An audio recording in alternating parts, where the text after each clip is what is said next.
ver el dolor abdominal distinguido del agudo, del crónico y del médico o quirúrgico, que son los problemas mayores que hay en el dolor abdominal. Identificar las principales causas de dolor en niños y el tratamiento. El temario va a estar con una introducción, la definición, el contenido. En la definición van a tener las definiciones de dolor abdominal de origen visceral, somático y el referido. El contenido va a ser la clasificación, se me escucha bien, ¿no? El dolor abdominal agudo y las diferencias clínicas con el dolor crónico. La clasificación y causas del dolor abdominal agudo, la evaluación del dolor abdominal agudo y crónico en niños, el diagnóstico, el tratamiento de las patologías principales que causan dolor abdominal agudo y crónico y las conclusiones. En primer lugar, uno de los principales motivos de consulta en la emergencia pediátrica sigue constituyendo el dolor abdominal agudo. Y cuando acuden a un médico, para que sean atendidos, en este caso a los pediatras, que son niños, lo primero que uno, cuando evalúa a estos pacientes, debe determinar si son casos leves o unas emergencias. Y si son emergencias, hay que actuar rápido para evitar las complicaciones. Porque el dolor abdominal agudo puede ser no solamente quirúrgico, sino también médico, ¿no? Y se denomina aquel que tiene una duración menor de un mes, dolor abdominal agudo. Y la causa más común en aquellos pacientes que tienen un dolor abdominal agudo que puede ser quirúrgico es la apendicitis aguda, que también se presenta con suma frecuencia. Cuando un dolor abdominal tiene más de 2 horas de duración, ¿no?, debemos pensar que las estadísticas nos demuestran que un 5 a 15% de esos niños van a terminar siendo intervenidos quirúrgicamente. Para ello es importante el examen clínico, la historia clínica, que es la herramienta fundamental para hacer el diagnóstico. Todo abdomen agudo, estamos hablando del abdomen agudo, que es un dolor intenso, constante, con un compromiso, ¿no?, lo que denominamos abdomen agudo, tiene una evaluación menor de 72. Y dentro de los que son más dolores abdominales crónicos, tenemos en algunos casos el dolor abdominal inespecífico, que es el dolor abdominal crónico. Pero también hay otros cuadros como el estreñimiento y también pueden dar esos dolores prolongados, crónicos, y en algunos casos de gastroenteritis, ¿no?, que generalmente son episodios agudos.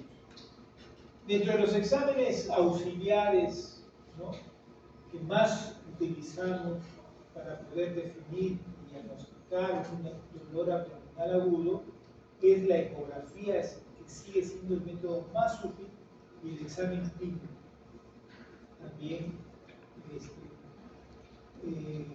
es importante. Pero la ecografía debemos utilizarlo cuando la historia clínica y el examen clínico no ayudan para el diagnóstico.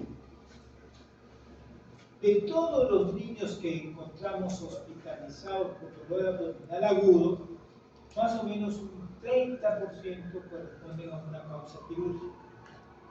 Entre 20 y 36%, según las diferentes estadísticas, podrían ser de una causa médica. Y un 20 a 36% no se va a saber cuál es el origen del dolor. El dolor abdominal agudo puede ser de origen visceral, puede ser de origen somático y puede ser referido. Son 3 tipos de dolor.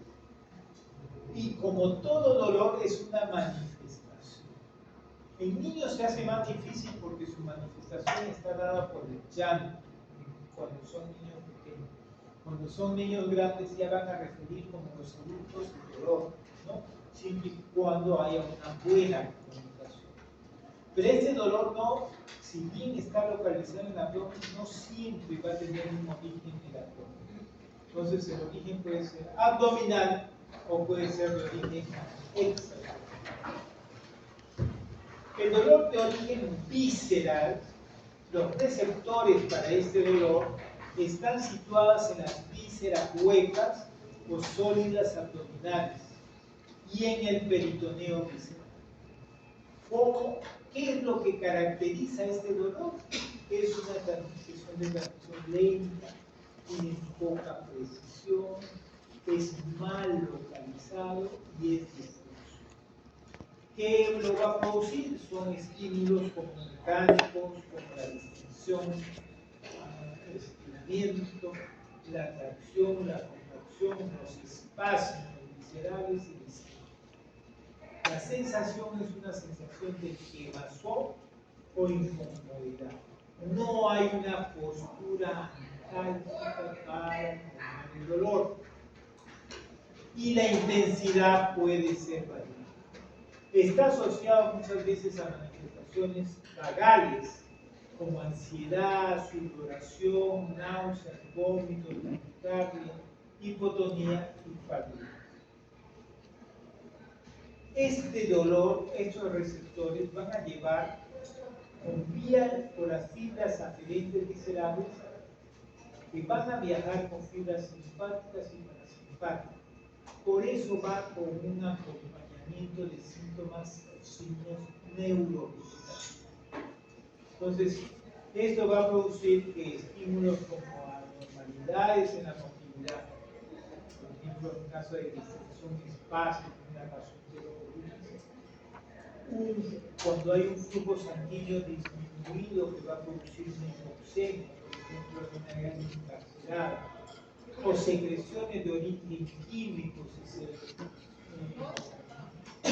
una vesícula que prácticamente se rompe, van a acompañarse muchas veces de ansiedad, náuseas, vómitos, taquicardia, bradicardia y sudoración. Pero ese dolor va a ser sordo, confuso y de difícil localización. Ahora, muy importante en el niño, cuando tenemos, es que este dolor se describe. Eso es lo que tenemos los adultos, que podemos describir el dolor. Pero el niño no describe muchas veces el dolor porque todo depende de la maduración de su sistema nervioso. Todo niño, desde la etapa intrauterina, está demostrado que tiene dolor. Eso ya está demostrado por los estudios ecográficos, ¿no? Pero lo que no tiene la capacidad de un recién nacido, si bien manifiesta dolor, no tiene esta sensación dolorosa para llegar a nivel de conciencia corporal, pero necesita esa maduración de los centros nerviosos para que recién a los 3 años, en buenas condiciones, que no tenga daño cerebral, parálisis cerebral, vaya a referirse. Y a los 6 años, a partir de los 6 años, recién va a referir su dolor. Por eso se hace más difícil y necesitamos más exámenes auxiliares cuando tenemos un dolor.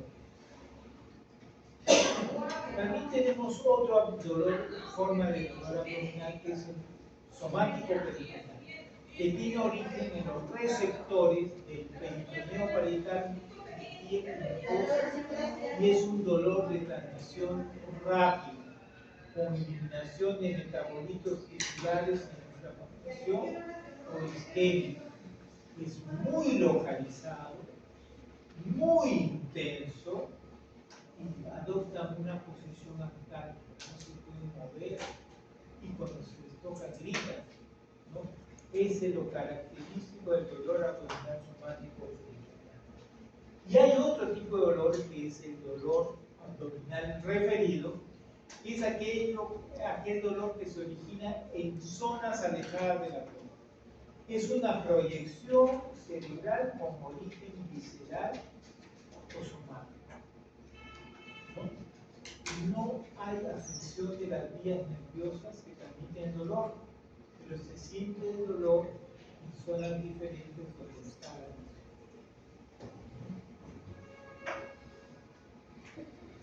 Ahora, de acuerdo a su localización, el dolor abdominal puede ser un dolor abdominal agudo verdadero. Estamos hablando cuando tiene un origen intraabdominal, que puede ser multifactorial, por ejemplo, la apendicitis.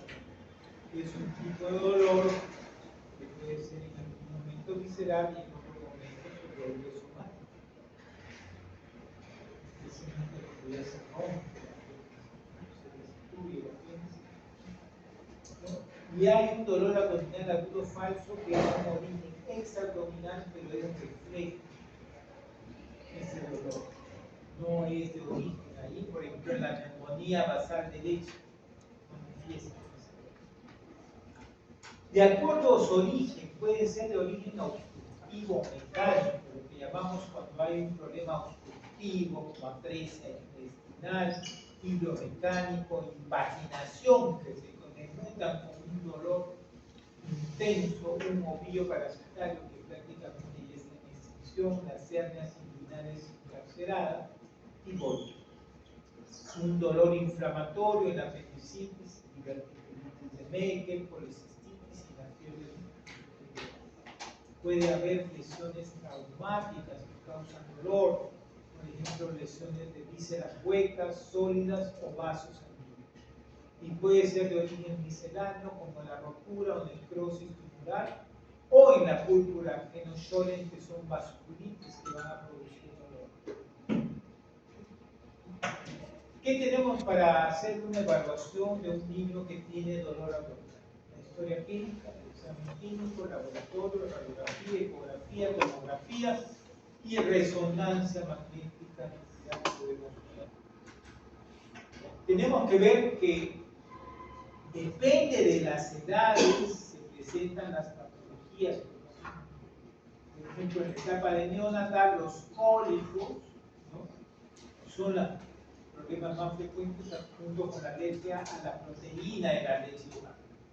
También ahí comienzan a manifestarse las enfermedades como el flujo gastroesofágico, los vólvulos por mala rotación, ¿no?, algunas veces hernia inguinal encarcelada o infección. En lactantes, el cólico lactante hasta los 4 meses es el que predomina, seguida de las gastroenteritis infecciosas y las impaginaciones intestinales, también infección urinaria. Preescolares, la gastroenteritis y en las etapas escolares domina, seguido de la constipación, el estreñimiento, que es uno de los causantes, ¿no?, y tercero, la apendicitis.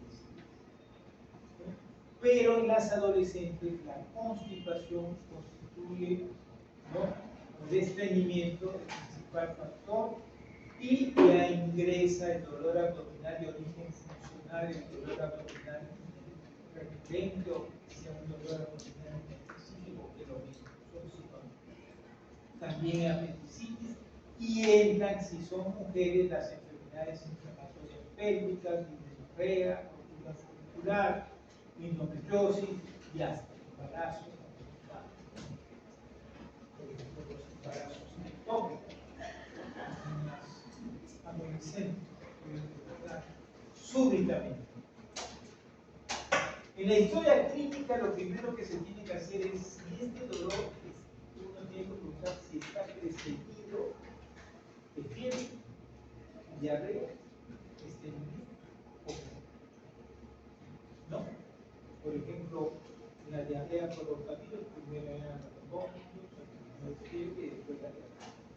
Y acompañado, por supuesto, el dolor, como el estreñimiento, ¿no?, puede ocasionar problemas obstructivos, como es un fecaroma.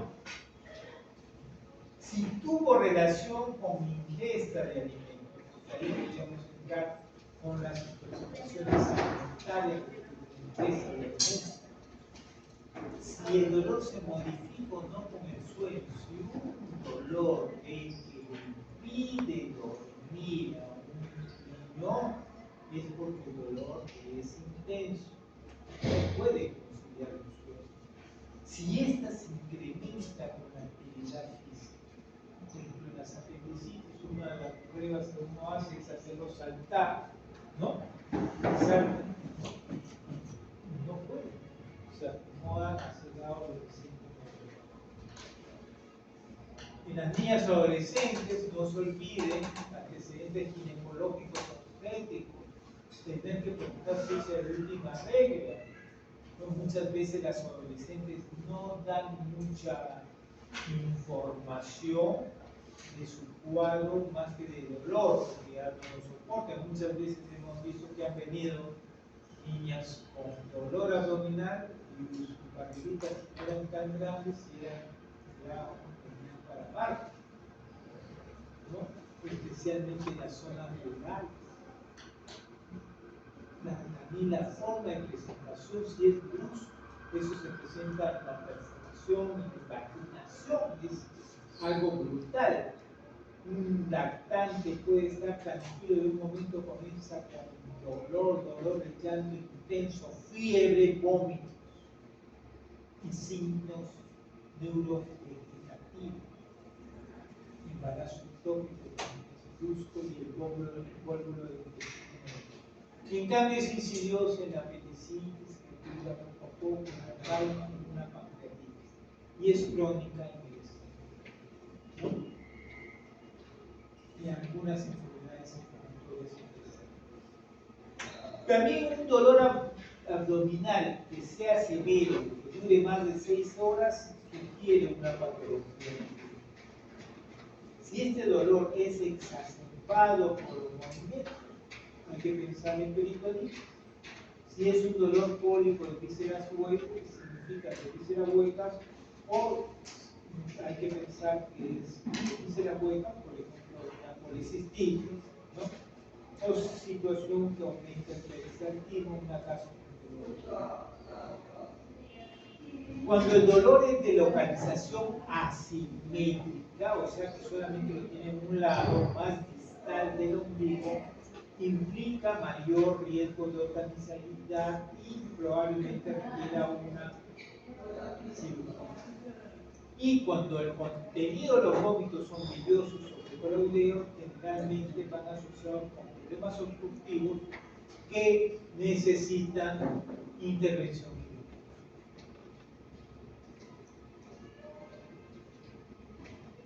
También en el examen clínico hay que observar la actitud del paciente y las posturas actuales.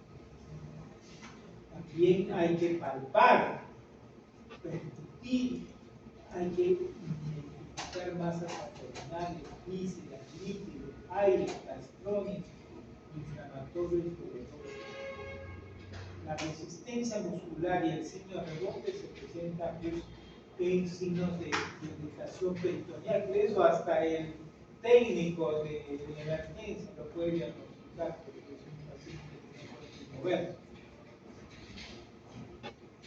Pero alguien que es muy asolapado en el dolor son las hernias. Las hernias, una hernia inguinal puede hacer sospechar de que se puede comunicacionar. Pero hay hernias que son muy pequeñas en el anillo inguinal que puede salir una parte del intestino por ese anillo y se cierra. No puede, pero se isquemia y eso va a causar dolor y obstrucción. Lo que pasa es que va a durar bastante tiempo cuando se des cuenta, porque va a ser una zona muy alejada, ¿no? Para que haya los vómitos. Por eso es importante hacer un chequeo completo, ver cómo está la hernia. No todos van a ser hernias inguinas totales gigantes.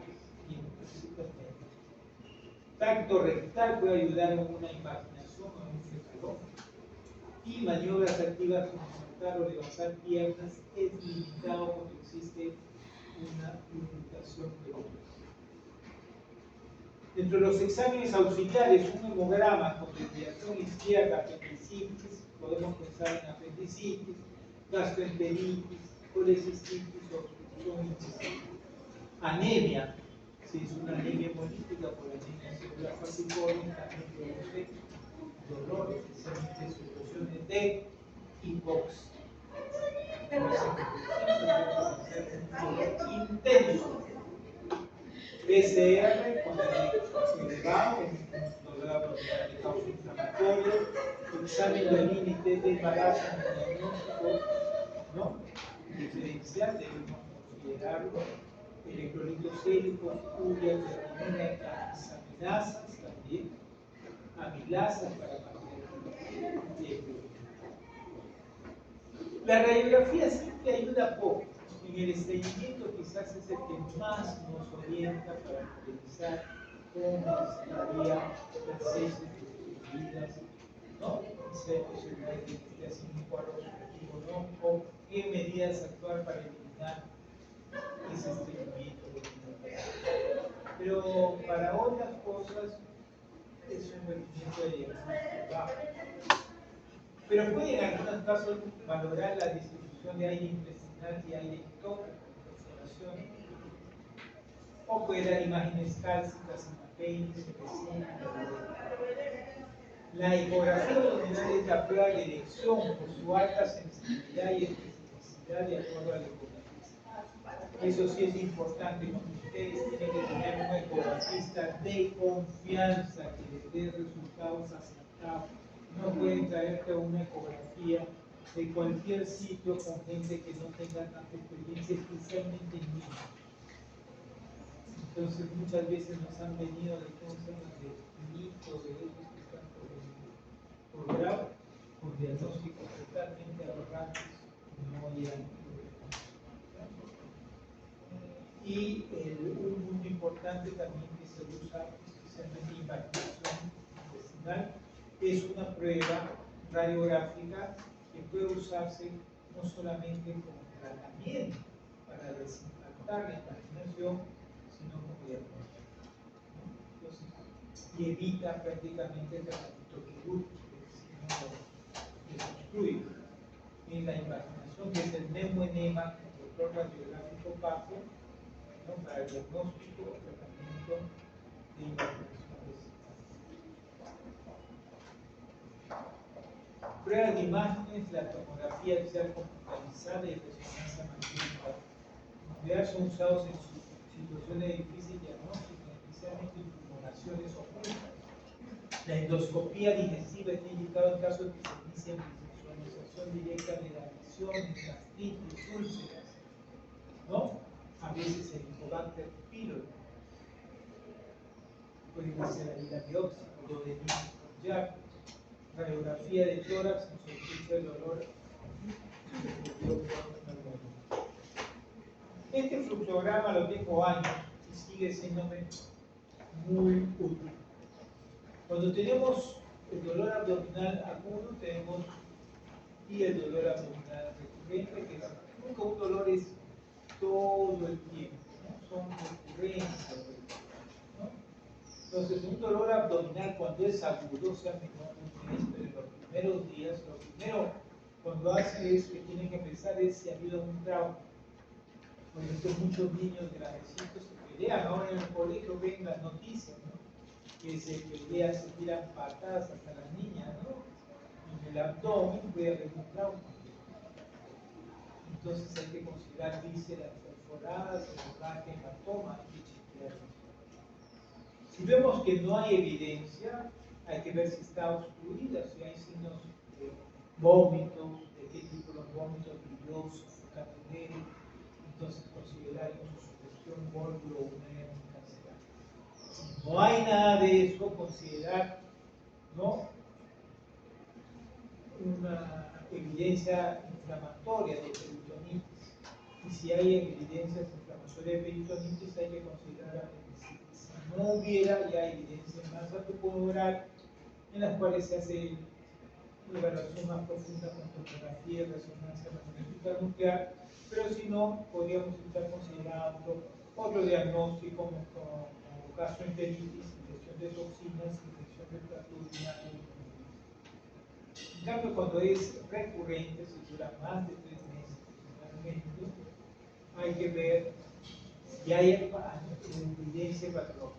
Un paciente que llega en estas condiciones, hay que pedirle hemograma, ecografía, PCR, PGT, PGO, amilasas, examen de neurológico y examen de parásitos. En ese sería. Si es normal, recién tendríamos que pensar en un dolor abdominal no específico, probablemente recurrente. Si y es anormal la evaluación debe dirigirse por los hallazgos de acuerdo a lo que el diagnóstico diferencial, van a ver que las causas del dolor abdominal son muchas, entonces es muy difícil hacer. El abdomen es una caja de Pandora, ¿no? A veces, muchas veces no sabemos qué vamos a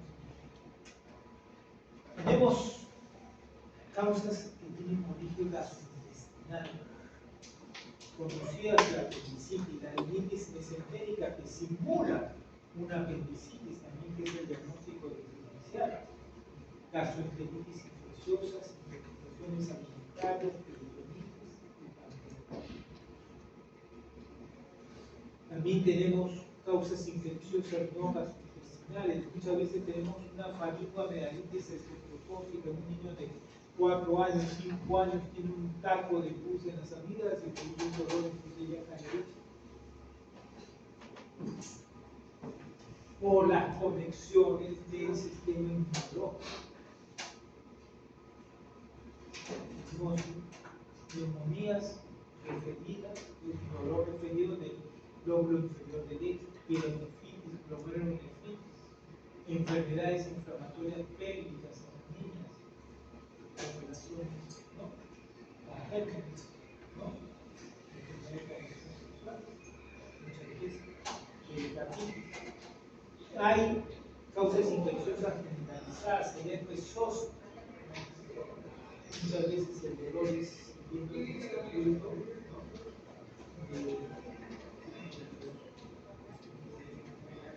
nervioso. Y entonces al inicio se presenta dolor, zonas del abdomen, y después sí aparecen las lesiones y la mononucleosis infecciosa causa dolor abdominal por hepatoesplenomegalia, pero viene cuando tienen el síndrome mononucleoide, cuando hay ganglios, fiebre, amaurofaringe digestiva, hepatoesplenomegalia y problemas a veces de piel en exarterios. También los cuadros obstructivos intestinales, tenemos la intoxicación, el cólculo, las adherencias, la hernia con encarceración, la estenosis hipertrófica del píloro, que lo presentan los niños a muy temprana edad y también es dolorosísimo. Y hay que solucionarlo y es salud.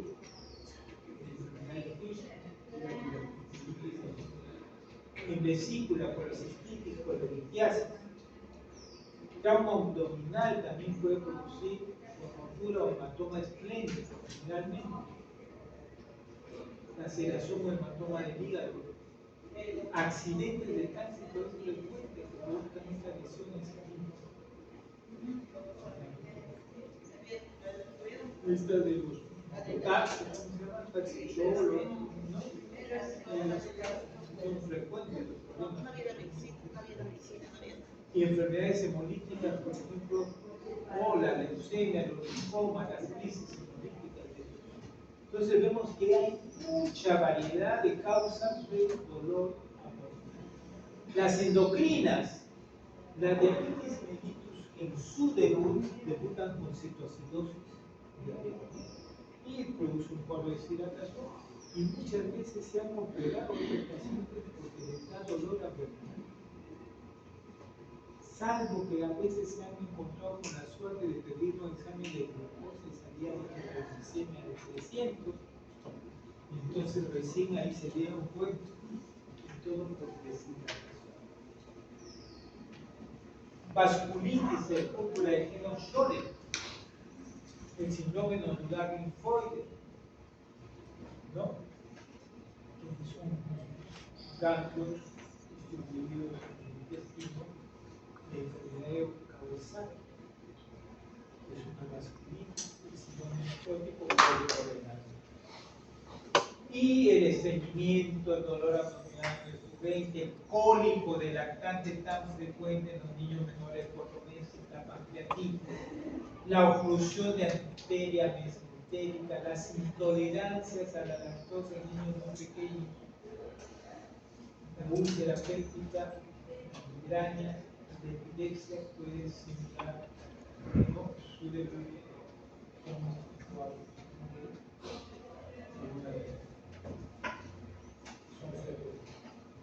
Vamos a darle algunos tips de las patologías que considero más frecuentes que uno de ellos es la apetición. Sigue siendo niños, a menor edad es más difícil hacer el diagnóstico. ¿Por qué sería más difícil, doctor, hacer el diagnóstico? Un niño a menor edad. No sé lo que puedo hablar.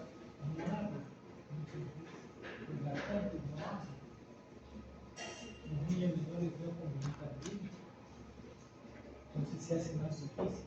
Y por eso se hace el diagnóstico más tardíamente, si no lo piensen menos. La edad más frecuente, sin embargo, no es esa edad, sino entre los 6 a 10 años, pero el retardo en el diagnóstico de apendicitis hace que, según las estadísticas, estén entre el 30 a 65% que el apéndice ya esté perforado. La radiografía simple de abdomen puede dar signos indirectos, nivel aéreo fosil a la derecha, escoliosis sintáctica, borramiento del suelo, pero son muy inespecíficos, no ayudan. Sin embargo, la ecografía abdominal, manos intermitentes, que puede ayudar para diferenciar con la de límite sintética, que es el cuadro que más se mueve. Y el tratamiento es cirugía laparoscópica. La intussuscepción ocurre en la etapa de lactantes hasta el niño escolar, 2 meses a 5 años. Mayor incidencia es en la etapa de lactantes, 4 a 10 meses. Está asociado a que siempre tener en cuenta que cuando tenemos una intussuscepción puede haber otra patología de fondo. Por ejemplo, un linfoma, un hipertículo de Merkel, una linfoadenopatías, púrpura de Helen-Scholl, que puede producir intussuscepción, hipertrofia de placas de Pey.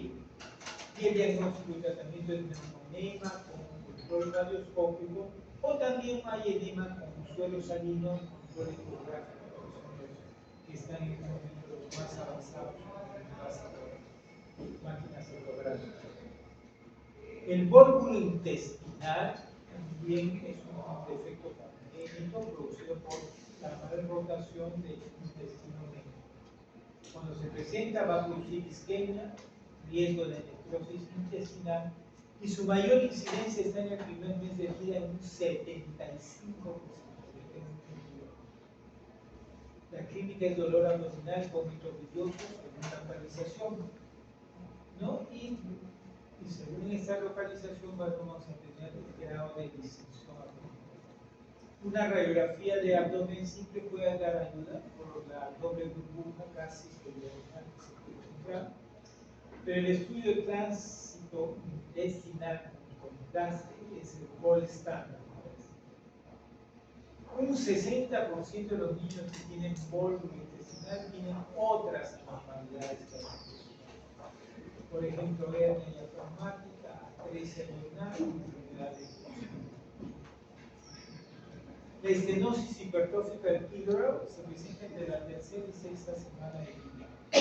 Pero a diferencia del vómito del intestino medio, ahí es el vómito de contenido bilioso, acá es el vómito de contenido lácteo, máximo gástrico, el peristaltismo gástrico y la palpación de la oliva pilórica, que se puede apreciar en algunos casos, no es tan frecuente, pero son patognomónicos. El diagnóstico se hace con ecografía.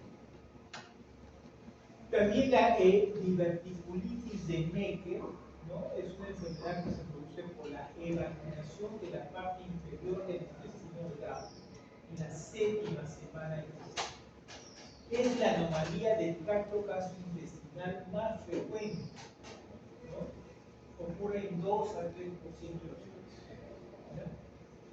Son células del estómago que secretan ácido que causan úlceras, y cuando causan úlceras puede producir en el primer año de vida, no solamente puede causar inflamación, sino hemorragias. En este caso, el dolor abdominal son por calambres, obstrucción intestinal, cuando produce una obstrucción intestinal, Pero esta diverticulitis se puede presentar a cualquier edad. Nosotros no sabemos si tenemos un divertículo de Meckel y esto puede presentar la segunda parte selectiva. ¿Ya? El diagnóstico es con escáner de magnesio que va a absorber las células del estómago, ¿no? Al divertículo. Esa es la secreción de la célula. Y con una cámara especial se detecta. La colonoscopía, endoscopía con cápsula inalámbrica también sirve para esto. El tratamiento es quirúrgico por laparoscopia. La enfermedad de Hirschsprung es una aganglionosis que para que sobreviva tiene que ser parcial y está localizada en la región recto sigmoidea. Entonces, el niño nace y el abdomen está disminuido. No baja. Puede haber retardo de evacuación del podio y se produce un estreñimiento pertinaz. 15% de diagnóstico en el primer mes de vida, 60% a los 3 meses. Y está limitado, como decía, el crecimiento distal del colon en un 75%, porque cuando es generalizado es mortal. Un megacolon tóxico, pasan las bacterias del intestino a la sangre y mueren por una superinfección generalizada. El diagnóstico se hace por manometría rectal, que cambia en el sitio donde hay la aganglionosis, o sea que no hay terminaciones nerviosas de los plexos de Auerbach, que hacen que se mueva el intestino, y por edema conductal. El diagnóstico específico es por biopsia rectal para saber dónde se va a operar. Cuando se opera quedan dos posibilidades, depende de lo que se va a recetar. Saben que si uno receta poco intestino significa a veces mucho en el futuro, ¿no? Porque el intestino llega en el ser humano a tener el adulto de 7 a 10 por metro. En cambio, un niño pequeño es mucho menor, porque eso va a significar lo que estuvieran perdiendo en un adulto y quedan con un corto. Entonces, se hace biopsia rectal para ver dónde hay la aganglionosis. Pero es uno causante también de un intestino incontinente de la disfunción uterina. La sainitis mesentérica, que es una combinación de fiebre y dolor, pero acá hay un antecedente de infecciones de vías respiratorias superiores, de dolores en fosa ilíaca derecha. En la anatomopatología y en la ecografía se encuentran los ganglios mesentéricos prominentes, por eso un buen ecografista se determina. Y solamente en esos casos no se necesita ni antibióticos, solamente se necesitan drogas antipiréticas para su mejoría en un 2 a 3 días. En las épocas cuando no había ecografía, muchas sainitis mesentéricas se quedaban operadas como apendicitis. Muchos apendicitis eran considerados como mesentéricos y se operaban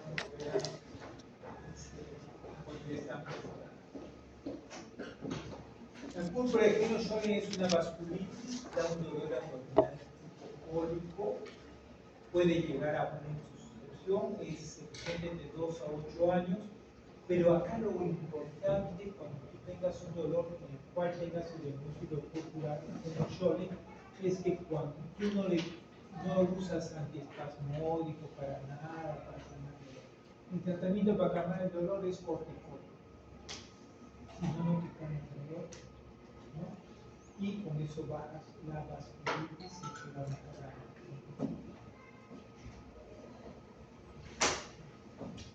El cólico lactante, esto es una actividad muy especial para los pediatras, debemos saber reconocer. Por definición, él es un lactante menor de 4 meses de edad que no tiene causa física. El diagnóstico es de exclusión, es de causa desconocida, no pierden peso, no tienen vómitos, no tienen diarrea, no tienen fiebre. Pero antes tienes que hacer diagnóstico difícil. Tienes que ver que no tenga una hernia incarcerada, hay que examinar la parte de los anillos. no tenga otitis media, porque muchas causas de dolor son otitis medias a muy tempranas edades. Que llora, a veces la madre lo hace por mala posición, a veces hacen que al dar de lactar le dan echados, y la misma leche comienza inflamando, y los niños a muy pequeña edad no hacen fiebre, solo cuando ya están complicados. Puede ser fracturas, si lo han maltratado, a veces hace o han hecho un movimiento brusco de la mamá o una caída, ¿no? Luxaciones, por eso a estos niños hay que examinar escalatitos, nada de examinar sobre rojo. Lesiones corneales, ¿sabes? Los hermanitos cuando vienen, nacen los bebitos, todos se acercan y pronto, no sé si será los ceros, le meten el dedo, le meten puntitas de lápiz y a veces hacen sus lesiones corneales que son dolorosas. Y las fisuras anales también, los niños son muy sensibles, sugieren el ano, rápido se hacen heridas, algunos soportan, no pasa nada, y hay algunos que sí son muy sensibles, y cada vez que van a hacer la caca, pues eso tienen que preguntar, le produce dolor. Pues si le produce dolor, vale chequear el anito y ver si hay alguna herida. Le das una cremita, ¿no? Para que cicatrice rápido, y eso a veces también se presenta cuando hay un poquito de estreñimiento o cuando ocurren esos benditos puntos de recién nacido que tienen moraditos. Y la intolerancia a la lactosa, ¿no? Lactea. Entonces la medicación es algo para el dolor, acetaminofén, para los gases, dimeticono, pantulerinas, es muy intenso. Y se está aprobado que tres probióticos, el lactobacillus rhamnosus, el Saccharomyces boulardii y la lactobacillus rhamnosus. Generalmente el más utilizado es el lactobacillus rhamnosus, ¿no? Y la función del probiótico es que existe microbiota colónica normal en la lactancia colónica, que va a hacer mejorar la motilidad intestinal y que ejerce efectos directos en la vía nerviosa del dolor visceral. Por supuesto, solo probióticos no va a hacer nada. El probiótico no significa que ya no tenga dolor hipocólico. Generalmente es un periodo de 3 horas al día que tienen que soportar, sino que estas se presenten menos frecuentemente o integrando más probable, ¿no? Entonces tienen que usar el dolor también y tienen que usar para una dieta, pero con menos frecuencia. Y se da tratamiento por la intolerancia a la lactosa. El inicio del dolor ocurre después de 30 minutos a 3 horas posteriores a la ingesta de un lácteo. El niño bebe, se presenta cólicos, gran meteorismo, se distiende la barriga, diarrea, ocurre diarrea, flatulencia y ocasiones vómitos. La lactosa no absorbida es sustrato de fermentación bacteriana en polvo. Muchas veces antes veíamos que después de las infecciones por rotavirus, ¿no? La intolerancia a la lactosa secundaria. Porque la primaria es rara, pero sí se presenta. En los últimos años sí hay una, ¿no? Pero es menos, es rara en menores de 5 años. Y el diagnóstico, pero es la prueba de hidrógeno en el aliento, pero eso, como vemos, eso podemos hacerlo después de los 5 años. Antes no, sino que es la prueba terapéutica, ¿no? Tú le quitas la lactosa y ves si ocurre, le doy fórmulas sin lactosa. La litiasis vesicular no es común, la presentación es generalmente en etapa de adolescencia. Hay que buscar antecedentes, por ejemplo, aquellos que han tenido enfermedades hemolíticas hacen frecuentemente cálculos, hepatocitosis, esferocitosis, deficiencia de glucosa 6-fosfato desintegrasa. Aquellos que han necesitado nutrición parenteral, gestantes adolescentes y puede ser idiopático. La enfermedad péptica incluye úlcera, gastritis y enfermedad de reflujo gástrico. Generalmente las úlceras gástricas o duodenales ocurren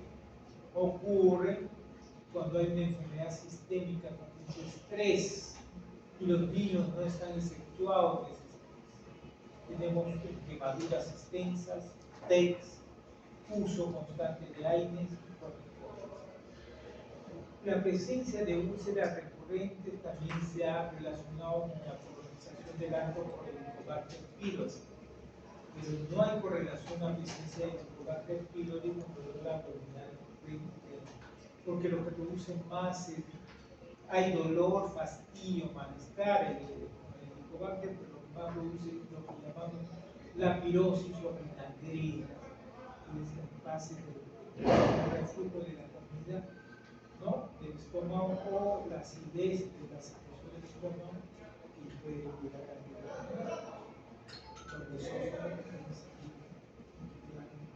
vómitos o a veces fastidio, ¿no?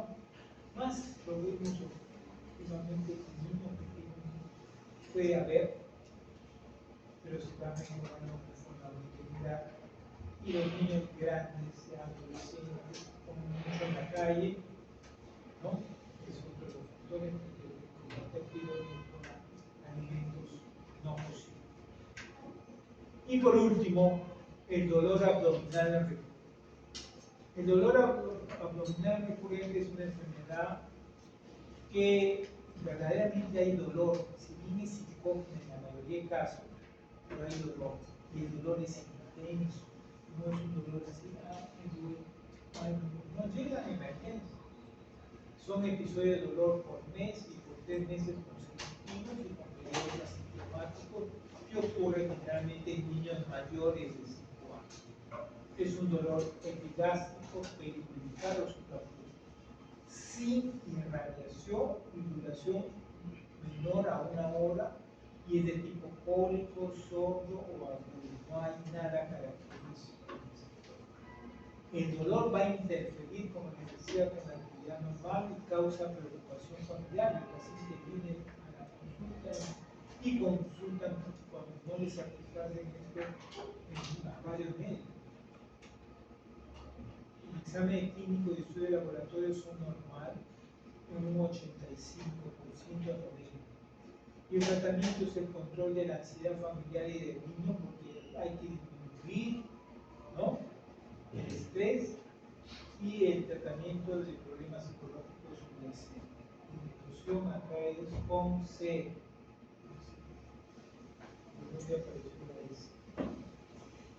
Y la causa orgánica, solo un 10% tiene causa orgánica. Y esto se debe realizar exámenes auxiliares para un diagnóstico certero. Hay que hacer un poco para citológico serial, hemograma, velocidades, sedimentación, identificación de Helicobacter pylori, ¿no?, y también descartar enfermedad celíaca, que también puede causar dolor, ¿no? Estos dos que están fuera de uso para detectar, hay unas 2 pruebas, no, esta sí, anti-hedonicio y anti-creatina. Anti-creatina ya no.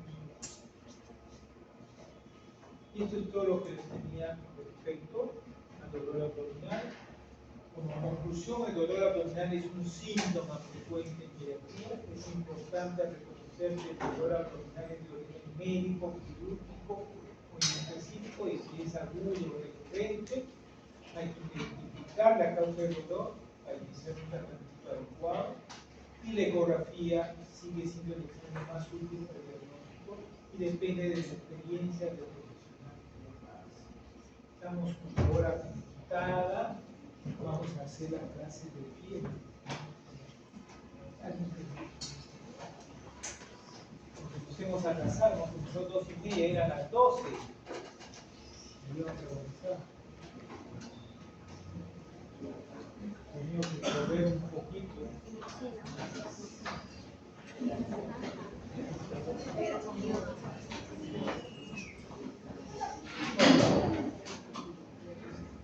Con respecto al niño niño febril. La fiebre, ¿no? La competencia es que ustedes identifiquen la fiebre como signo frecuente en pediatría y conocer su fisiopatología, importancia en cuanto al diagnóstico, gravedad y tratamiento. En su introducción va a haber una definición. A mí es importante que ustedes sepan reconocer y diferenciar fiebre de hipertermia. El contenido va a tener diferencias clínicas posibles de hipertermia, de enfermedad por calor y hipertermia, ahora que las temperaturas están variando y son muy extremas. Los patrones clínicos de fiebre, concepto de pirógenos, endógenos, exógenos, citocinas, el mecanismo fisiopatológico de la fiebre, la evaluación de la fiebre en niños menores de 3 meses, causas de fiebre debido a enfermedades localizadas, cómo se mide la temperatura en niños y los termómetros que usamos en niños, la definición de fiebre de origen desconocido, el tratamiento por medio físico y antipiréticos, conclusiones y evaluación. Bueno, la fiebre es un síntoma y un signo frecuente también en la práctica pediátrica. No podemos considerar una enfermedad, es un síntoma, pero causa una gran preocupación para la madre.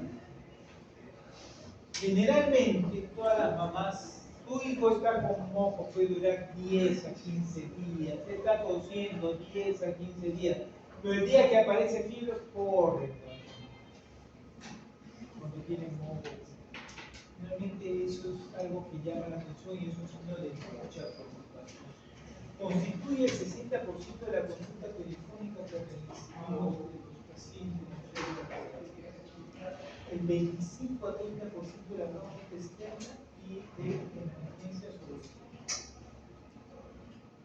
todo cuando tenemos fiebre lo que tenemos es que buscar la etiología de ese síndrome febril para dar un tratamiento dirigido a su paciente. Por eso es importante conocer su definición, sus causas, su mecanismo fisiopatológico y su tratamiento. ¿Cuál es la definición de fiebre? Nosotros tenemos en el cerebro un centro termorregulador de la temperatura. Entonces, este es como un salto que tiene hasta un sitio donde va a subir y ahí lo va a tratar de mantener el cerebro en condiciones perfectas. ¿Quién va a estimular para que esto mueva y se mueva para aumentar la temperatura? Una citoquina que es la interleuquina 1 que va a estimular a la prostaglandina E2 y va a actuar a nivel del hipotálamo, el cerebro donde está, se supone, ¿no? Este centro termorregulador. ¿Y qué va a hacer?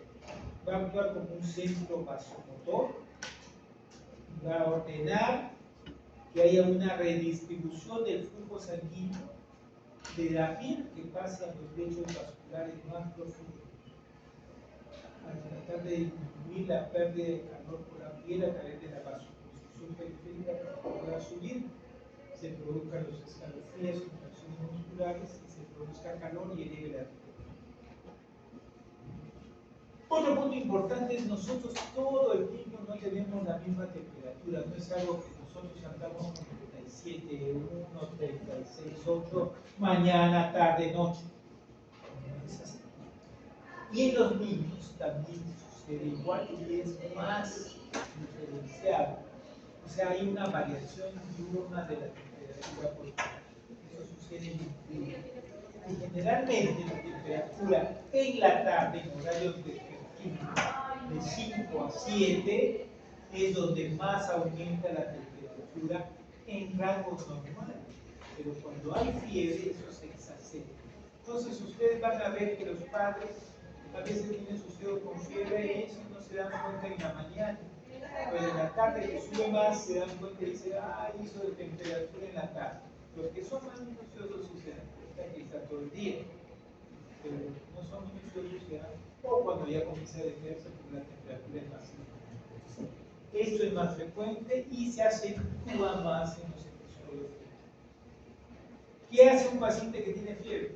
Lo primero que ustedes han pasado es buscar algo caliente, no va a tomar un helado, ¿no? Unas bebidas frías, ¿no? Se va a poner en el aire acondicionado, ¿no? Sino al contrario, si esté caliente, se ponen más ropa, se cubren en la cama, con casaditas y les dan su tecito caliente, su mate, lo que sea. Ahora, desde el punto de vista de la toma de temperatura, nosotros tenemos que catalogar cuando uno está caliente. Para eso hay una temperatura que se mide.